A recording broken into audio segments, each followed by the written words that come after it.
Prontinho, shalom a vocês, graça e paz aí. Peço que vocês acompanhem a gente aqui também, Torá Viva no YouTube. Que Deus possa abençoar cada um de vocês. Acompanhem conosco, tá os alunos aqui conosco também, aprendendo sobre as escrituras, sobre o Antigo Testamento. E por que Antigo Testamento, né? Por que foi dada essa palavra Antigo Testamento?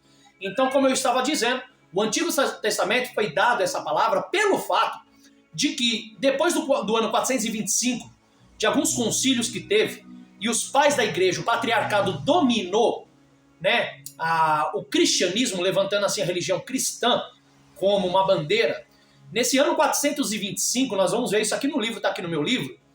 Nesse ano 425, houve um imperador que na época de 385 depois de Cristo, ele pede, né, o imperador Constantino pede que fosse escrito a Sagrada Escritura, o Antigo Testamento, para suas línguas gregas, para se aprender mais de Deus após o convertimento dele, entre aspas, a Yeshua, Jesus, que segundo alguns diz que Constantino se converteu, outros dizem que não, tá? Eu acredito que ele só se converteu, acho que só foi de boca, ou só pelo fato de ele ter vencido uma guerra que ele recebeu um sonho.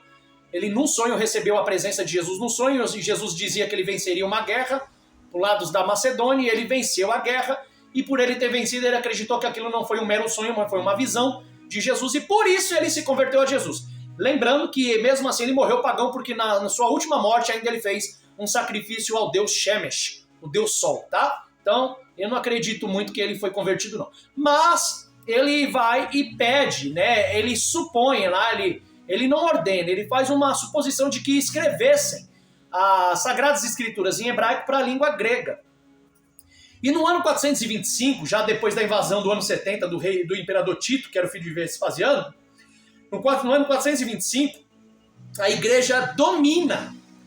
Ela domina os manuscritos, ela domina as doutrinas de Yeshua, de Jesus, transformando Jesus praticamente num romano. Eles tiram todas as leis como antigas e retrógradas e velhas e não praticáveis. Começam a trocar o sábado pelo domingo. As festas de Páscoa, eles mudam a data e colocam depois, mais tarde, criações como o coelhinho e todas as outras coisas. O aniversário de Jesus passa a ser para dia 25 de dezembro. Então, quer dizer, muita coisa muda. Eles mudam as escrituras e mudam todas as contextualizações orais e de ensino doutrinário de Deus ao povo de Israel. Tanto que os próprios judeus que eram cristãos, você vê que nos concílios, como por exemplo no concílio de Niceia, no concílio de Trento, no concílio de Cataglia, no concílio de Cartago, nesses concílios não tinha um judeu cristão ali para abordar os assuntos e ensinar e dizer quem é Deus, quem é Jesus, o que é o Espírito de Deus. Não tinha, eles enxotaram. Então eles foram criando as suas doutrinas, eles foram implantando as suas doutrinas. Até o ano 425, quem imperava dentro das escrituras, que guardava e cuidava dos rolos, eram os guardiões, e ensinava e julgava o povo, era a Septuaginta, os 72 anciões, que substituíram o Sinédrio na época, quando Jerusalém foi invadida, destruiu o templo, destruiu o Sinédrio. Os saduceus também deixaram de existir, deixaram de ser políticos, deixaram de cuidar do templo. Os fariseus também foram dispersados. A maioria dos grupos judaicos foram dispersados. Então, quando os romanos adentram, mais tarde, no ano 425, o patriarcado judaico perde força e quem vem imperando e comandando e controlando agora era o patriarcado romano, ou os pais da igreja, tá? Então, aí que nós vamos entrar nesse assunto de entender por que Antigo Testamento e por que não chamamos de Sagrada Escrituras, como está lá em 2 Timóteo capítulo 3, versículo 16, onde Paulo disse, toda a escritura é inspirada por Deus, né? Então pode ver que o próprio Paulo fala que ela é inspirada por Deus, então ela é uma Sagrada Escritura e não um antigo, né? Mas vamos ler, ó. Vamos fazer uma leitura aqui. Olhando aqui, olha só. O Antigo Testamento foi dado como título à Antiga Aliança após o ano 70, depois de Cristo, da Era Comum, pela invasão romana em Jerusalém pelo filho de Vespasiano, chamado Tito. O cerco começou na primavera no ano 70. E em junho até agosto, a queda de Jerusalém aconteceu junto com o templo. houve um saque do templo, a profanação do altar, a tomada do candelabro de 7 braços, a mesa da proposição também foi tomado, os rolos dos profetas que era guardado pelo Sinédrio e pelos saduceus e os guardiões de Moisés e dos profetas foram tomados também, roubados, outros queimados, terminando com a morte de Simão e João, zelotes, que tentaram, tá? Esse Simão aí, ó, Simão e João, que eram zelotes, isso aqui eu acho no livro de História dos Hebreus, de Gunawang, tá? Ele explica muito detalhadamente, até mesmo Flávio Josefo explica sobre isso, tá? Então, terminando com a morte de Simão e João, que é da época dos Macabeus, os zelotes, que eram da linhagem dos Macabeus, tentaram defender as portas de Jerusalém, mas sem sucesso, e acabaram sendo mortos também. Nesse período, pela consequência das guerras judaica-romana, os judeus eles perderam seu centro cultural. Ou seja, o templo em Jerusalém, eles perderam. Onde isso aqui faz jus às palavras de Jesus, né? Eles perderam, mas isso aqui faz jus, porque o próprio Jesus já tinha avisado. O que Jesus tinha avisado? Olha só que Jesus avisou. Em Lucas 13, 34. Faz jus à palavra do Senhor o que aconteceria, né? Jesus disse: Jerusalém, Jerusalém, Jerusalém, Jerusalém, você que mata os profetas, você que apedreja os que te são enviados. Quantas vezes eu desejei juntar teus filhos como a galinha junta os pintinhos sob as suas asas, mas vocês não quiseram. Vejam, Deus está abandonando a casa aos cuidados de vocês. Eu lhes digo que não me verão mais, novamente, até que digam: Baruch haba b'shem Adonai, bendito é o que vem em nome do Senhor. Jesus vai falar uma palavra que já está lá em Salmo 118, 26, a qual já era profeticamente falado pelo salmista de que o Messias diria essa palavra. Baruch haba b'shem Adonai, bendito é o que vem em nome do Senhor. E Jesus disse: vocês não me verão mais até que digam: bendito seja aquele que vem em nome do Senhor. Tanto que em Romanos, capítulo 10, o próprio Paulo diz que Jesus só retornará. Jesus só virá, não é por causa da igreja em geral não, meu irmão. Não é por causa do cristianismo não, tá?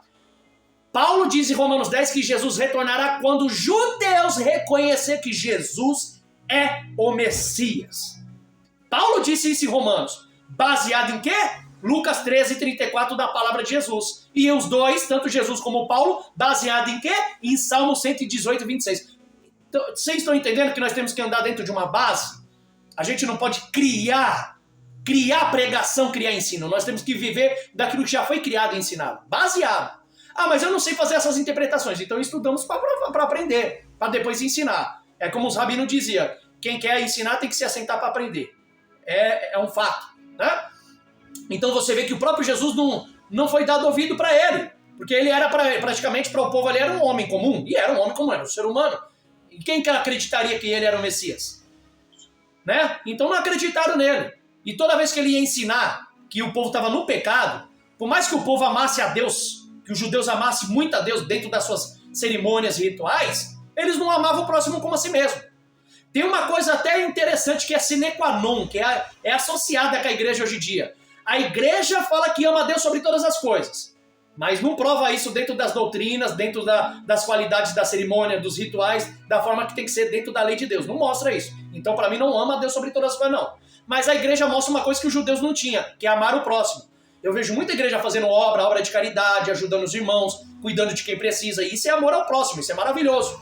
Mas que adianta eu amar o próximo e não amar a Deus? Porque amar a Deus não é só fazer as coisas ao próximo, é fazer a Deus também. É você celebrar a Deus, lembrar de Deus. Nós estamos agora no período dessa semana chamada de festa de tabernáculos. Nós estamos na festa de Sukkot. Ah, mas a gente precisa celebrar? Ué, Jesus celebrou, os discípulos celebrou, a igreja celebrou do primeiro século. Eu tenho provas disso. Tem que ser celebrado. Jesus está lá em João capítulo 7 celebrando. No último dia da festa ele levanta e diz: quem tem sede que venha a mim beba. Jesus estava lá obedecendo. Se ele é o Messias que veio ser o espelho para o povo, para ensinar que tem que sair do pecado para obedecer, então nós temos que seguir ele como espelho. Jesus é o nosso espelho. Tá aí as horas que a gente mostra para Deus que não amamos a ele. Amamos ao próximo, mas não amamos a ele. Só que os judeus já eram diferentes. Eles amavam a Deus porque eles eram ferrenhos. Eles seguiam as doutrinas, seguiam as leis, as tradições, as festas, os mandamentos, tudo certinho. Mas para amar o próximo estava difícil. Para seguir o mandamento de acordo com o próximo estava difícil. E foi o que Jesus fez. Veio consertar o povo. E a mesma coisa que Jesus, a mesma estando ao lado do Pai, está fazendo até hoje, consertando a igreja. Não adianta você ser fiel numa coisa e não ser fiel na outra. Tem que amar a Deus, mas amar o teu próximo. Mas tem que amar o próximo, mas tem que amar a Deus também. Vocês têm que ter os dois, meus irmãos. Tem que ter a prática e o amor.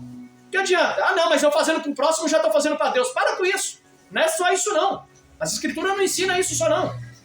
Tá? Tem que ter os dois. Jesus sempre falou isso, até para os fariseus. Os fariseus faziam lá a comunhão do dízimo, do endro, do cominho, e a tradição das festas e tal. Aí Jesus falou lá em Mateus 23, fazer isso sem omitir aquilo. Ou seja, faz os rituais, faz as cerimônias, mas não omita o amor ao teu próximo, porque vocês omitem isso. Aí hoje em dia, ao contrário, a igreja ela não é igual aos judeus, né? Não segue como tem que seguir a Escritura, mas ama o próximo. Mas não adianta nada. Ama o teu próximo, mas não obedece à lei de Deus como ela é. Tem que amar os dois. É bíblico. Olha só. Além do mais, os judeus também perderam, além de perder o templo, perder o sinédrio, perder as autoridades, os pergaminhos, perder tudo e ser espalhados e dispersos, os judeus também perderam a autoridade hierosomilita. O que é autoridade hierosomilita, professor? Vou explicar. Autoridade hierosomilita significa aqui, ó, entre parênteses, eu escrevi em azul aqui, ó, relativo a Jerusalém. Ou seja, uma pessoa que é nascido em tal local, ela é hierosomilitana. Ou seja, ela tem autoridade e direitos do local. Tá? Ela é natural daquele local. O judeu que nasce em Jerusalém, em Israel, ele é um hierosomilita. Ou seja, ele é relativo a Jerusalém, ele é natural daquele local. É nascido naquele local, por exemplo, em Jerusalém. Então, além dos judeus perderem a sua autoridade, não é só a sua natureza de ter nascido lá no seu país. Além de perder isso, eles perderam as autoridades deles. O que é uma autoridade hierosomilita? O poder que eles tinham dentro do sinédrio e das leis deles mesmos, que Deus deu a eles, dentro de Jerusalém. Eles perderam tudo isso, tá? Que era no sinédrio. Nesse mesmo momento, o sumo sacerdote perdeu também o seu cargo. Por que perdeu? Porque o templo também foi destruído, né? Foi morto todos os sacerdotes. O último sacerdote que estava vivo acharam uma ânfora de azeite, na época também de Judas Macabeu, né? Aonde começaram todo o ministério de novo, do templo lá em Israel. Nesse mesmo momento, o sumo sacerdote ele perdeu o seu cargo de sumo sacerdote em Jerusalém, bem como os sacerdotes também em geral. E junto com eles, também os saduceus perderam a sua importância de político. O que eram os saduceus? Vem da palavra saduquim, tá bom? Saduceus quer dizer saduquim, justos. É o grupo que eles deram esse nome de justos a eles, porque eles acreditavam que eles eram justos de acordo com a lei de Deus, e eles conheciam muito a lei de Deus, e eles tinham o poder de julgar como juízes o povo. E eles eram, tá? Pra quem não sabe, os saduceus não era apenas um grupo que cuidava do templo, como sacerdotes do templo, não. Eles também eram como juízes, que julgavam o povo de acordo com a lei de Deus, tá? Então eles também, os saduceus perderam a sua importância de políticos e líderes, tanto no templo como no sinédrio aí, tá vendo? Que o sinédrio era o local onde se fazia o julgamento e os ensinamentos das leis de Deus ao povo. Não só o povo judeu, tá? Qualquer povo que estava com eles também. Então eles perderam essa liderança, onde eles eram cabeças em relação às leis e cerimônias e julgamentos. Página 10. Assim, para os judeus na Palestina, até na cidade santa de Jerusalém, bem como para os seus irmãos de fé na diáspora, restaram somente a lei, como centro da vida, e a sinagoga, como instituição. Agora eles só tinham a sinagoga e os pergaminhos, os manuscritos de Moisés, que Deus deu, das leis. Eles não tinham mais nada. Perderam tudo. O que puderam roubar e tomarem dele, os romanos na época, pela ordem de Vespasiano e etc., tomaram, tá? De Tito. Na cidade de Jânia, que é a cidade chamada Jabine, para quem não sabe, essa cidade fica no litoral do sul de Jope. Quando fala cidade de Jope, nós lembramos de Jonas, né? Constituiu-se um conselho de 72 anciões. Então, para quem não sabe onde nasceu a Septuaginta, tá aí aonde eles nasceram também, para quem não sabe, tá bom? A Septuaginta eram judeus que já moravam nas cidades do litoral do sul de Jope, tá bom? Eles moravam nessa cidade, que eram tomadas também pelos greco-romanos da época e pelo Império. O Império Romano dominou muito. Esse conselho de 72 anciões, eles substituíram o Sinédrio, porque já não tinha mais Sinédrio, então eles substituíram. Agora, eles eram as autoridades. A Septuaginta agora era a autoridade dentro da Bíblia, vamos dizer assim, que não existia a Bíblia, tá? Eram os manuscritos e as leis. Eles eram as autoridades das leis da época agora. Eles que tinham a responsabilidade de ensinar, punir e abençoar o povo, seja judeus ou qualquer outros estrangeiros, de acordo com a lei de Deus. Eles eram responsáveis agora, a Septuaginta.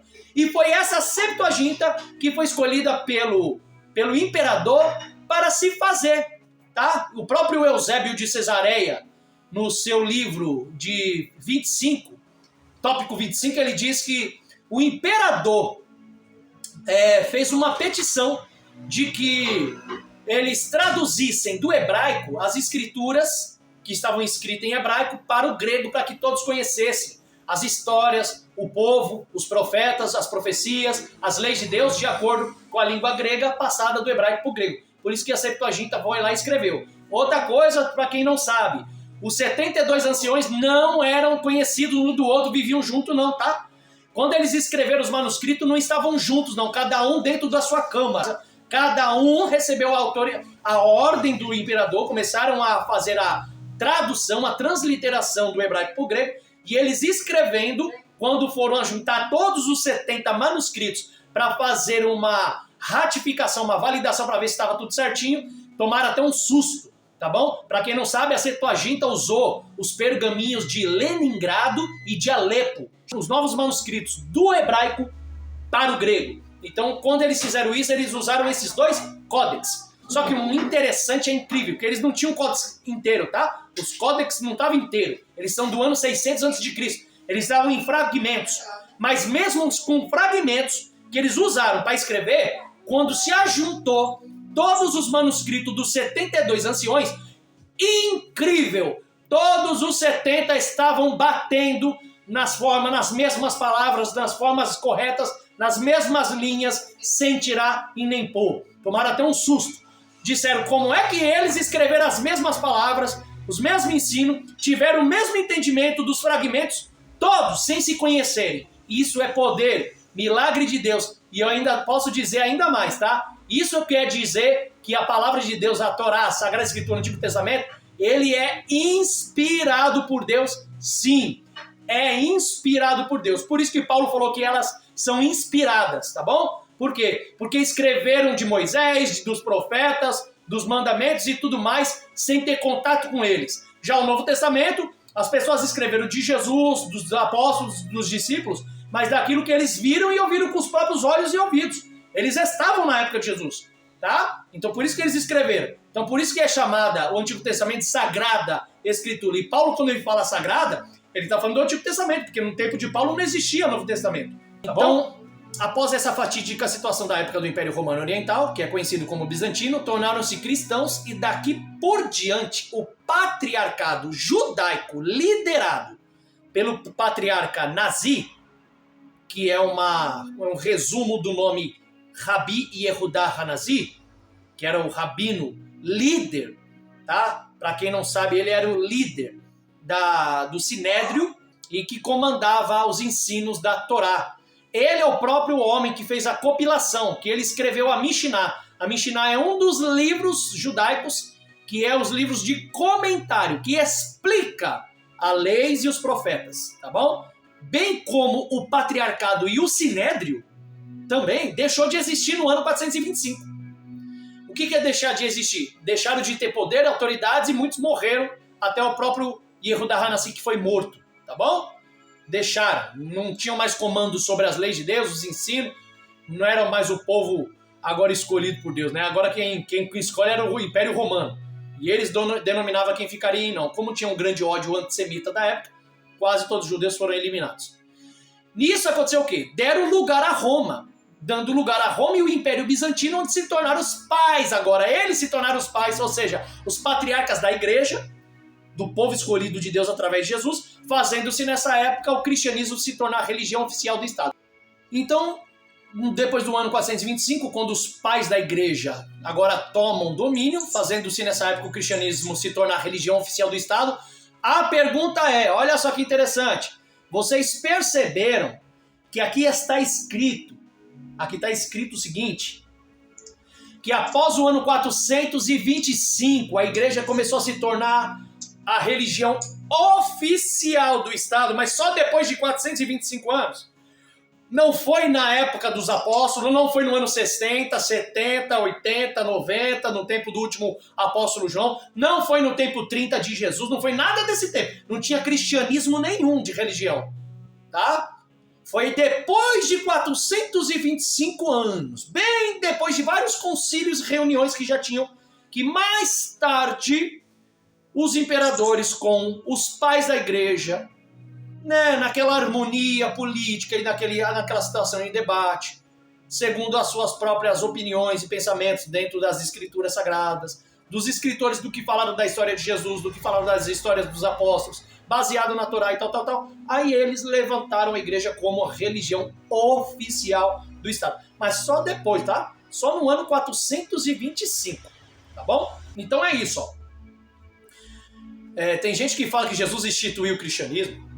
Os apóstolos, Pedro fundou a igreja cristã, meu Deus do céu. Isso aí eu ouço até no debate das teologias. Gente, foi no ano 400, Pedro já não estava nem nos ossos, no ano 425, tá? Que depois que a igreja de Roma, oriental do Império Bizantino, junto com os imperadores greco-romanos, que tiveram a questão de o querer de implantar e oficializar o cristianismo, a igreja como a religião oficial do Estado, tá? Como a igreja era a que comandava, então eles criaram as doutrinas e as instituições do cristianismo, que agora vocês veem aí, ó, da forma que eles fizeram, tá bom? Então tá aqui, ó, tá? Foi no ano 425 depois de Cristo, pelos pais, não foi por Jesus, não foi pelos apóstolos, não foi por Pedro, não foi eles que instituíram, não. Foi os pais da igreja que quiseram oficializar o cristianismo como uma religião oficial. E olha, em que período foi isso aí? Foi no período de Teodósio I. Nós vamos saber também, tem o número 3 aí pequenininho, aqui a gente vai saber, tá? Quem foi esse Teodósio. Então, foi nessa mesma época que os judeus foram decretados pelo Império Romano como assassinos de Jesus, rejeitados por Deus, havendo um impacto. Isso aí houve um impacto tremendo, né? Imagina, né? Essas leis sancionadas pelo imperador ainda. Havendo até um impacto até mesmo nas doutrinas. Mexeram até com as doutrinas, onde aboliram as leis de Deus e dando justificativa, chamando as leis de Deus de lei mosaica. Não é lei de Deus, não, é lei de Moisés. Quem deu foi Moisés. Olha só. Era a justificativa deles, né? Para querer abolir, né? Ou davam como lei dos judeus. Só que os pais, depois do segundo século, terceiro século, quarto século, que é o 425 e diante, começaram a abolir muita coisa. Começaram a colocar os judeus como os assassinos de Jesus, rejeitados por Deus, mudaram as doutrinas, aboliram a lei de Deus falando que não era a lei de Deus, era a lei de Moisés, ou lei dos judeus. Tá aí. Isso aí são documentos, irmãos. São críticos textuais e literários. É uma literatura com base em documentos. Tá? Fazendo assim uma divisão, tá bom? Assim começou a tardia divisão do Antigo e do Novo Testamento, rejeitando a antiga aliança como velha e impraticável. Assim, somente deram importância à nova aliança, ou comumente chamada de Novo Testamento, substituindo Israel pela igreja. Tá? Como se Deus tivesse substituído o seu povo por outro, na qual não é verdade nem fato, né? E assim nasceu o conhecido título Novo Testamento. Tá aí como nasceu o Novo Testamento, tá bom? Tá aí como nasceu. Não foi de uma forma tão boa, né? Não foi na intenção, na verdade, boa. A forma é boa, mas a intenção não foi. Tá bom? E olha só, página 11. Aqui, ó, a palavra fatídica, lá que nós lemos, após a fatídica situação de Israel, o que é a palavra fatídica? Dentro da hermenêutica da gramática portuguesa, a palavra fatídico é um adjetivo. Não é nem verbo, nem proposição, preposição, artigo, não. Ela é um adjetivo. O que é adjetivo, irmãos? Adjetivo é a qualidade de uma palavra, né? Dá a qualidade do seu significado, a sua característica, o seu caráter, né? E o que significa? Qual é o caráter da palavra fatídico? Quer dizer trágico, que provoca desgraça. Se for usar ela por uma extensão dentro de uma palavra, é algo que prediz o destino, algo profético, tá? Então, quando eu digo aquela fatídica situação, por que eu usei a palavra fatídico? Porque coube bem dentro da frase pelo fato de que ela, por extensão, era uma palavra profética predestinada já a acontecer, como Jesus disse em Lucas 13:34. Por isso que foi fatídico para os judeus. Tá? Uma coisa que provocaria suas desgraças e provocou. Infelizmente não provocou as desgraças só dos judeus, né? Provocou a nossa. Porque nós queremos hoje conhecer as verdades, conhecer as escrituras como ela é e a palavra de Deus como ela é em sua sã doutrina, e muitos não têm esse acesso.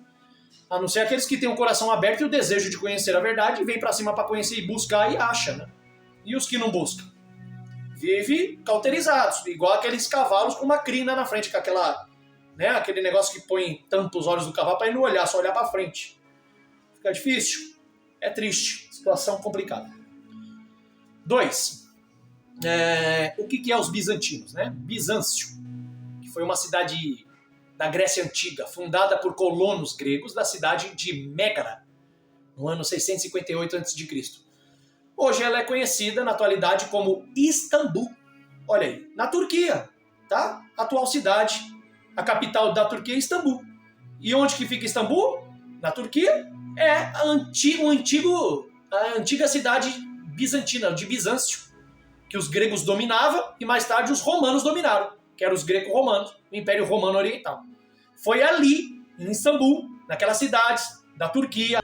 Ela foi uma cidade da Grécia Antiga, fundada pelos colonos gregos da cidade de Mégara, que hoje é conhecida como Istambul, onde os pais da igreja, os imperadores greco-romanos, dominaram e a igreja também foi dominada ali. Quem foi Teodósio, que foi o período onde os pais da igreja começaram a se tornar os pais agora da palavra, da doutrina de Deus e de tudo mais? Foi no período de Teodósio I. Quem foi esse rapaz? Ele era conhecido o Grande, né? Dito o Grande, nascido como Flávio Teodósio, desde 19 de janeiro de 379 depois de Cristo, tá bom? Em latim o nome dele é Dominus Noster Flavius Theodosius Augustus, tá bom? Então, Teodósio I era o Flávio Teodósio, tá? Flavius Theodosius Augustus, que era um ex-imperador romano, que foi na sua época ainda que ele estava comandando, que ele deu a carta branca e aberta aos pais da igreja para oficializar a religião cristã como a religião oficial do Estado e, obviamente, colocar suas doutrinas segundo as suas regras, tá? Por que Antigo Testamento ainda? No primeiro século existiram pais, os padres, né? A palavra padres quer dizer pais, né? Da igreja que defendiam a veracidade da Tanakh. Eu vou repetir isso aqui que isso é interessante. No primeiro século, foi o que eu falei, no primeiro século, os primeiros pais da igreja, eles defendiam a veracidade da Tanakh, da Sagrada Escritura do Antigo Testamento. Além de defender, não era só defender, não, praticavam as doutrinas, os ensinos da lei divina, tá bom? Seguindo todas as liturgias dos mandamentos e as festas bíblicas, ok? Também chamada de Shelosh Hagalim, que é as 3 grandes festas de Israel comemoradas na Bíblia, que nós sabemos quais são essas 3 grandes festas, né? Páscoa, Pentecoste e Sukkot, Festa dos Tabernáculos. Dentre os homens, ou os pais da igreja, eu vou citar só 3 aqui, conhecidos na teologia. Inácio de Antioquia, do ano 30 a 107, onde ele cuidou da igreja como bispo, sendo discípulo de João e conheceu a Paulo também. E ele foi o sucessor de Pedro, na igreja de Antioquia, eu acabei de dizer aqui, que fica à margem do rio Orontes, província romana da Síria, na qual os discípulos de Jesus foram chamados de messiânicos, ou na língua grega, cristãos. Onde eu acho isso, professor? Atos capítulo 11, versículo 26. Atos 11, 26, você acha a parte onde o povo começou a gritar cristãos, cristãos, ou seja, seguidores de Cristo, do Messias. Ou eles gritavam cristão porque era grego. Se fosse no hebraico, Mashiach, Meshiot, tá bom? Então, os discípulos passaram a ser chamados de seguidores do Messias ou de cristãos em Atos 11, 26. E onde ficava essa cidade de Atos 11, 26? Ficava aqui, ó, em Antioquia, próximo ao rio Orontes, que era uma província romana da Síria. Tá bom? Aprende isso aí, vamos lá. Ó, vamos falar segundo o pai? Policarpo, de Esmirna, do ano 69 a 155. Foi um bispo da igreja de Esmirna. Você acha esses pais aí no livro de Eusébio, tá? Capítulo 25 do livro de Eusébio, tá bom? Ele escreveu 50 livros. Eu acho que é o 25º livro, na verdade. Não é o capítulo, é o livro. tá? É o 25º livro de Eusébio. Ele vai falar desses pais da igreja, tá? Que seguia como a palavra era, sem tirar e nem pôr, tá bom? Olha aí que interessante. Vamos lá, olha só. Temos também, além de Policarpo e de Inácio de Antioquia, nós temos também Clemente.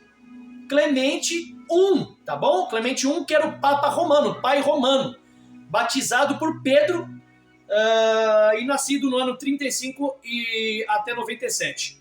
O Clemente, ele tomou conta da igreja de Roma, mas antes dele tinha um outro. Em 2 Timóteo, capítulo 4, versículo 21, segundo Eusébio, em sua carta, ele diz que foi Lino que foi deixado por Paulo para cuidar da igreja de Roma, sucedendo a Pedro e a Paulo. E depois de Lino, Clemente I, que aí ele cuidou da igreja, então eles foram sucessores. Ok, maravilha. Então, dentro da teologia, pela sucessão, os pais da igreja foram escolhidos e podem ter sido inspirados por Deus para escolher para cuidar da igreja? Sim. Mas e os outros? Mas não é porque eles foram escolhidos, pode ter sido até Jesus, até Pedro, meu irmão. Se Pedro pecasse e não seguisse conforme a palavra de Deus tinha que seguir, as doutrinas, seus ensinos, para implantar o reino de Deus na terra, até Pedro seria excomungado por Deus, retirado e trocado. Se Deus ia trocar uma nação inteira de Israel no tempo de Moisés por causa do pecado, fazendo de Moisés uma nova nação, que só não fez por causa da intercessão de Moisés, tu acha que Deus para ele, o ser humano é insubstituível? Ou obedece a é substituído. Então não adianta a teologia católica dizer, mas nossos pais da igreja foram escolhidos pelos pais da igreja, nós somos os sucessores. Nós padres somos sucessor de um do outro, chamado por aqueles que desde o tempo de Pedro foram escolhidos. Maravilha! Mas você não é inspirado por Deus pela sua escolha, é pela sua obediência. A partir da hora que você fala, sai fora da doutrina, você rejeita, espalha fake news, né? Ou, como Paulo disse, evangelho que não foi ensinado, que seja anátema, não importa, você pode ter sido chamado por Pedro legítimo, por Paulo, mas se você não viveu como ela, você é deflagrado como um criminoso, um falso, anatemanizado, né? Vamos dizer assim, maldito, né? E agora interessante, Inácio de Antioquia, Policarpo e Clemente I, eles viveram, eles guardaram os mandamentos, as leis, seguiram o Shabat, cumpriram as festas. Por exemplo, a carta de Policarpo de Esmina ao imperador, que Eusébio mesmo vai falar, ele mesmo vai estar escrito, um dos alunos pediu para mim, eu mandei até para ele, lá o print, onde que está escrito, explicando, acho que foi, não sei se foi pro Gabriel ou foi pro Vitor, eu mandei, eu acho que foi o Davi que pediu, eu mandei para ele, vai, tá aí, ó, tá aí o documento onde que tá escrito, que o Policarpo fala, nós seguimos conforme aprendemos com os nossos luminares. Quem é luminares? As estrelas, ou seja, os discípulos de Jesus até João, sem tirar e nem pôr, seguindo a palavra como ela é, seguindo todos os seus preceitos, seus estatutos e as suas festas como elas são. Só mais tarde os outros pais começam a criar doutrinas em concílios e reuniões, e nas suas reuniões eles vão tirando, vão deflagrando, vão desfragmentando a Bíblia e tirando e colocando as suas doutrinas. Onde, infelizmente, a igreja chegou hoje nesse estágio. Um estágio até perigoso, porque diz que ama a Deus, mas não mostra, não prova. Como eu disse no começo, ama o próximo, mas não ama a Deus. Tem igreja que nem o próximo ama, né? Diz que ama, mas não. Ao contrário dos judeus, que Jesus veio porque amavam muito a Deus e seguiam toda a doutrina e a liturgia. Mas eles seguiam com tanto zelo que usava de uma forma tão rigorosa que às vezes eles matavam até os próprios pagões, os gentios, expulsavam. Não, Deus não tem nada com vocês. O Deus de Israel é o Deus só de nossos pais Abraão, Isaac e Jacó. É só para nós. As promessas é só nossa. O reino é nosso. Tem nada para vocês. Então, eles não amavam o próximo. Amavam a Deus, mas não amavam o próximo. Mas, pastor, tem como amar a Deus e não amar o próximo? Tem. Tem como amar o próximo e não amar a Deus? Tem. Tem tantas religiões aí que tem pessoas que fazem muito mais do que qualquer crente aí. Ele dá a própria vida para ajudar outras. Mas quando vai falar de Deus e das suas doutrinas e ensino, ele escapa, ele foge. Então tem como você amar um e não amar outro. Mas Jesus veio ensinar o que está em Deuteronômio 6. Amarás a Deus sobre todas as coisas, como Levítico 19, 18. Amarás ao teu próximo como a ti mesmo. E amando a Deus sobre todas as coisas, que Jesus vai usar esse argumento lá em Evangelho de Marcos. Quando o fariseu pergunta, mestre, qual que é o maior dos mandamentos? Chamar Israel, Adonai Eloheinu, Adonai Errad. Ouve a Israel, o Senhor teu Deus é um. ame ao seu Deus de todo o teu coração, de toda a tua alma e de todo o teu entendimento. Ou seja, ame ele sobre todas as coisas. E ame também ao teu próximo como a ti mesmo. Então tem que ser os dois. Não adianta você querer amar a Deus e não amar a criação de Deus. E não adianta você amar a criação de Deus e não amar o Deus que criou. Não adianta, tá bom? Se amar só um ou outro, tá perdendo tempo. Então, como eu amo a Deus, pastor? Então é celebrando as festas, guardando os mandamentos, celebrando o Shabat, obedecendo a palavra como ela é? Sim, porque você vai usar de tudo que você tem, que Deus te deu, e oferecer como um sacrifício, mesmo não podendo, você vai fazer, porque você ama Ele. Isso é amor. Eu faço porque amo, não porque eu sou obrigado. É porque eu amo. Aí eu tenho que celebrar, tá? Tá aí a diferença entre amar da boca para fora e amar de praticar. Aí você pergunte. Aí eu falo para vocês, falo aos irmãos que estão aqui conosco nos assistindo, aos alunos que estão estudando e os que vão ver aí o nosso canal no YouTube. Aí eu pergunto para vocês também. Pergunte a vocês mesmos. Vocês amam a Deus? Realmente vocês amam a Deus? Porque amar não é só de boca. Tem que provar. Então, a sua vida cotidiana, as suas ações, as suas práticas, elas te revelam hoje em dia se você ama a Deus ou não. Tá bom? Vamos lá, para a gente terminar aqui. Olha só. Segundo o judaísmo, tanto ortodoxo quanto messiânico, não pronuncia-se os manuscritos antigos como Antigo Testamento, mas sim como Tanar, ou Antiga Aliança. Pois elas são até hoje o pilar de toda a glória. Peraí, professor, eu não posso falar Antigo Testamento, mas posso falar Antiga Aliança? Como assim? Simples. Quando você fala Antigo Testamento, você vai trazer uma palavra meio que pejorativa desde 425, na era dos pais da igreja, que fizeram toda essa tramitação que nós estudamos, de separações e divisões, causando uma comunicação, culminando com como se o Antigo Testamento fosse velho e impraticável. Por isso que ele é Velho Testamento, antigo e passado. Agora, por que eu falo Antiga Aliança? Porque antigamente Deus tinha uma aliança só com o povo. Por isso é chamada de Antiga Aliança. Hoje é uma nova aliança, que Jesus faz até lá na celebração, 1 Coríntios 11 Paulo faz, e Jesus faz em Lucas 23, na hora da ceia da Pêssah. Ele diz, eis que faço uma nova aliança. Por quê? Porque agora não é só Israel que servirá a Deus. As nações que vir até Deus também, Deus está de braço aberto a recebê-los, para que eles sirvam junto com Israel também, cumprindo a profecia de Jeremias capítulo 33, e que está escrito lá, que naquele dia, diz o Senhor, farei uma nova aliança com a casa de Israel. Não a mesma aliança que fiz com seus pais no passado. Agora a aliança é com todas as nações, não é só com Abraão, é com todas, não é só da linhagem dele. Por isso que eu posso chamar de Antiga Aliança, porque ela é antiga, que só era uma. Hoje é duas alianças, é dois povos juntos, servindo a um Deus só, tanto gentios quanto judeus. Tá? Então eu posso chamar de Antiga Aliança? Sim. Posso chamar de Antigo Testamento? Não. Tá? Então, segundo o judaísmo ortodoxo, quanto o próprio messiânico, que somos nós, judeus messiânicos, não pronuncia-se os manuscritos antigos como Antigo Testamento. Se pronuncia como Tanar, que é Sagradas Escrituras. Para não falar Tanar no hebraico, às vezes tem gente que tem que ter vergonha de falar assim, então fala Sagradas Escrituras. Ou Antiga Aliança. Tá? Pois elas são até hoje o pilar de toda a glória, manifestação, fatos e ensinos dos feitos de Deus, no qual deve-se ser passado de geração a geração a todos os povos. Ledor vador no hebraico, lehor hayamim, de geração a geração a todos os povos. Tá? Seja Israel, seja gentios. As memórias operadas por Deus devem ser guardadas. Salmo 145, do versículo 4 ao 6 e 7. É só ler. Se quiserem, ler na sua Bíblia aí depois, tá bom? A gente encerra lendo depois. Abacuque 2, do versículo 2 ao 4. Nós vamos ler se essas memórias operadas por Deus devem ser guardadas e praticadas por todos. Nós vamos ler em Salmo 145 e Abacuque 2, tá? Tá vendo? Que Abacuque, Salmos ou qualquer outra passagem da Torá não tem que ser lida só para ser pregada, para criar fantasias de pregação, não. Tem que ser lida e ensinada no original. Veja, por exemplo, a palavra Tanakh. Tanakh, separada em sílabas. Tanakh. Ou seja, T de Torá, N de Nevim, que é profetas, e K de Catubim, que é escritos. Leis, profetas e escrito. Essa é a Tanakh original. E qual é esse objetivo? O objetivo é que aquilo que o Eterno criou, o Hakadosh Baruch Hu, nosso Criador bendito, seja ele santo, que se chama universo e o planeta, onde dentro dele, da Terra, do planeta, habita a humanidade. Então, olha o objetivo de Deus, tá? Então, o objetivo de Deus é que, quando Deus cria o planeta, onde dentro dele ele cria a humanidade, que é segundo a sua imagem e semelhança, ele criou para que o homem resida nela, viva nela, se estabeleça nela e seja eterno como um Deus.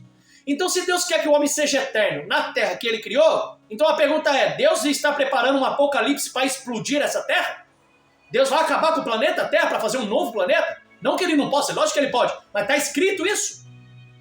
Então por que nós cremos lá em Apocalipse, na história de que o Apocalipse é uma revelação do acontecimento de que a Terra vai explodir, vai acabar tudo?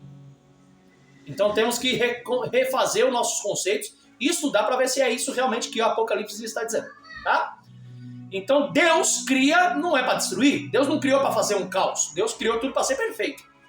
Então Deus chama o universo à existência, cria o planeta Terra, coloca dentro dele a humanidade, que é segundo a sua imagem e semelhança, faz o homem residir nela, viver nela, se estabelecer, ou seja, comer, beber e sobreviver, e viver eternamente aqui, sem nada ter falta, seguindo a uma única lei, porque aqui é o reino de Deus. Instrução de Deus também, tá? Seguindo uma única lei, instrução e Deus. Então você só tem um Deus, só tem uma lei e só tem apenas uma Torá, uma instrução, tá? Não tem outro. Na qual sempre foi e sempre será o objetivo de Adonai, tá bom? Aí eu deixei Isaías 42, 21, que está escrito assim, olha aí, vamos ler. O Senhor estava contente pela retidão demonstrada por você, para tornar a Torá, aí, a instrução de Deus, grande e gloriosa. Tá vendo? Deus quer que nós tornemos o quê? A ela grande e gloriosa, porque Deus está falando assim, ó, isso aqui é o profeta falando para Israel, tá? O Senhor estava contente com você, Israel, pela sua retidão quando vocês estavam no deserto, demonstrada por vocês, ou seja, vocês demonstraram que obedeciam a Torá e as instruções de Deus tintim por tintim. E não só isso, vocês iam tornar ela grande e gloriosa. O que é tornar grande? Espalhar as nações a Torá e a lei de Deus. Por quê? Porque Deus quer essa terra como seu reino e todos nele conheçam a lei de Deus como única lei viva. Se todos hoje obedecessem a lei de Deus como ela é, nós já estaríamos no paraíso completo. Tá bom? Por isso que Isaías 42, 21 diz isso. Porque esse sempre foi e sempre será o objetivo do Senhor. Tá? Implantar e manter o seu reino aqui. Não é em outro planeta, em outro lugar, em novo céu, nova terra, não. Novo céu, nova terra com o homem aqui, nessa terra. Tá bom? Olha só. Vamos lá. Página 13. Isaías 42, 21. O Senhor estava contente aí, ó, pela retidão demonstrada por você. Veja que Deus estava contente quando Israel decidiu ser fiel e a aliança de Deus sendo luz aos gentios ou povos que se distanciaram da Torá de Deus desde Adão, antes do dilúvio e após o dilúvio. Observem essa midrash, esse ensino. Ó. Tanakh é igual a lei, profeta e escrito. Em Bereshit, Gênesis, capítulo 15, 13 e 16, tem uma profecia do próprio Deus, na paraxá chamada Lech Lechá. O que é paraxá? Porção. Uma porção de ensino do livro de Gênesis chamada Lech Lechá. O que é Lech Lechá? Saia, ou vai por ti. Lá em Gênesis 15, Deus falando com Abraão. Lemos Deus dizendo que levantaria uma nação da descendência de Abraão para cuidar desta terra, ou seja, todos os continentes, e ensinar o caminho de Adonai aos povos. E a resposta dessa nação mais tarde, chamada Israel, foi: agora, pois, se diligentemente ouvir a minha voz e guardar a minha aliança, então sereis a minha propriedade peculiar dentre todos os povos, porque toda a terra é minha. E vocês me serão um reino sacerdotal, ou seja, vocês serão um povo intermediário, que me levarão até as outras nações, e levarão as nações até mim. Ninguém pode vir direto a mim, não.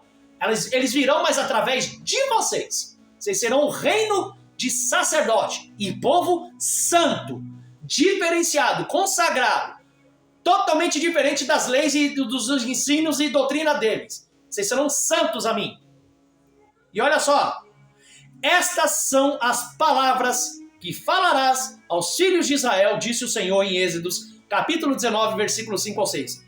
Quer mais um pouco? Êxodos 20. E disseram a Moisés: fala tu conosco, Moisés, e ouviremos. E não fale Deus conosco para que não morramos, porque a glória de Deus estava muito forte. As coisas encobertas pertencem ao Senhor nosso Deus, porém as reveladas nos pertencem a nós e a nossos filhos para sempre, para que cumpramos todas as palavras desta lei. Deuteronômio capítulo 29, versículo 29. Por isso que eu digo, existe revelações, dom de revelação? Existe. Mas as revelações que vierem falar para você, tem que falar baseada na Torá, no que já está escrito. Porque a Bíblia já é as revelações. Esse papo que algumas igrejas, que eu não vou falar o nome, que tem o costume de falar, não preciso ler Bíblia, que Deus revela pelo Espírito Santo. Para com isso. Para com isso. Não existe outra revelação daquilo que já está escrito. Ah, não, mas Deus ele usa o pobrezinho para revelar. O cara nem sabe ler, mas Deus revela? Então, peraí. Aí eu abro a Bíblia na frente do poderosão cheio da revelação. Vou falar para ele assim, ó, caiu aqui em Isaías 58. Explica para mim Isaías 58 aí. Ah, então eu explico. Dá a Bíblia aí. Não vou dar a Bíblia não. Você não tem o Espírito Santo para te revelar? Revela aí que está escrito. Então assim, gente, vamos ter sensatez, né?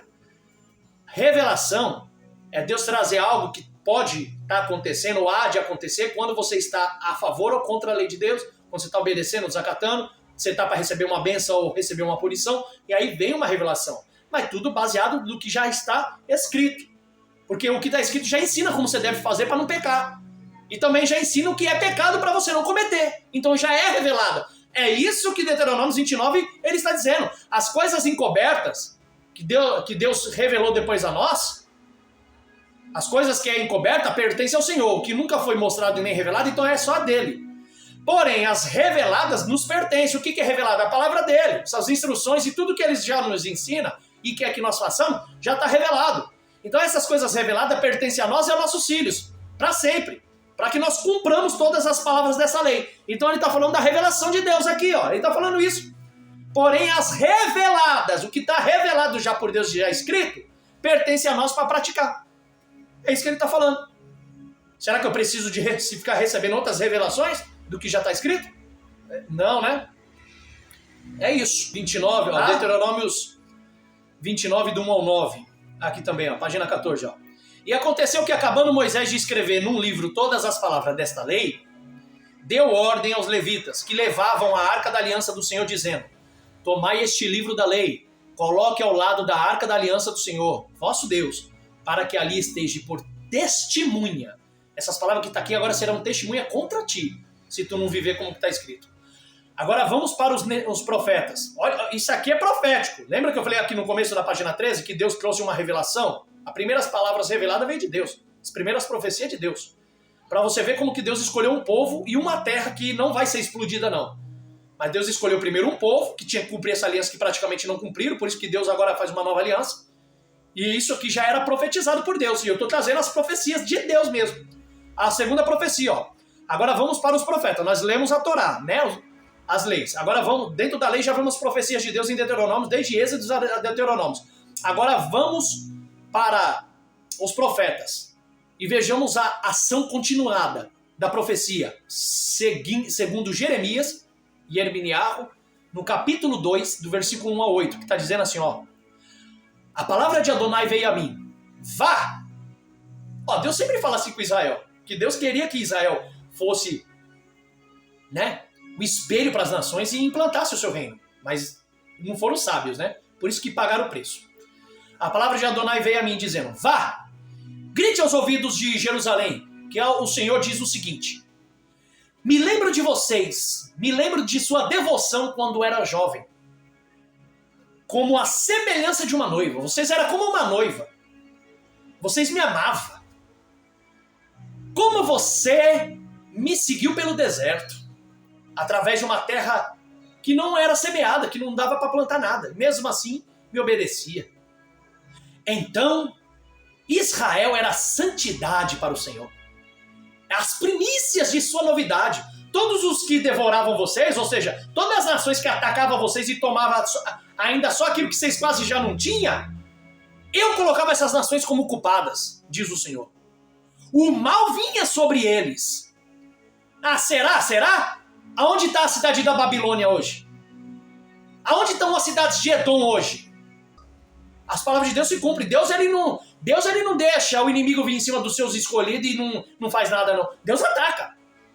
Deus responde. Deus põe o povo por culpado. Aquele que se levanta contra o escolhido, Deus põe por culpado. E Deus falou, eu colocava Israel. Vocês eram um povo santo para mim. Vocês eram a primícia da novidade minha. Todos que devoravam vocês eram tidos por culpado. O mal vinha sobre eles, diz o Senhor. Agora ouve a palavra do Senhor, a casa de Jacó, e todas as famílias da casa de Israel. Assim diz o Senhor. Que injustiça vocês acharam? Que injustiça acharam vossos pais em mim, para vocês se afastarem de mim? O que eu fiz para vocês? Indo após a vaidade, se tornando levianos, ou seja, desprezando as minhas festas, as minhas leis e as minhas cerimônias e as minhas ordens. Deixando de lado, sem importância. Isso é leviandade, levianos. E não disseram, onde está o Senhor que nos fez subir da terra do Egito, que nos guiou através do deserto, por uma terra árida e de covas, e por uma terra de sequidão e sombra de morte, e por uma terra pela qual ninguém transitava, na qual não moravam algum homem. Olha o que Deus está falando. Olha. E eu vos introduzi numa terra fértil, para comer o seu fruto e o seu bem. Mas quando nela vocês entraram, vocês se contaminaram com a terra. Contaminaram a minha terra, que era para ser santa, transformou-se em maldição. Fizeram a mesma coisa que as outras nações fizeram.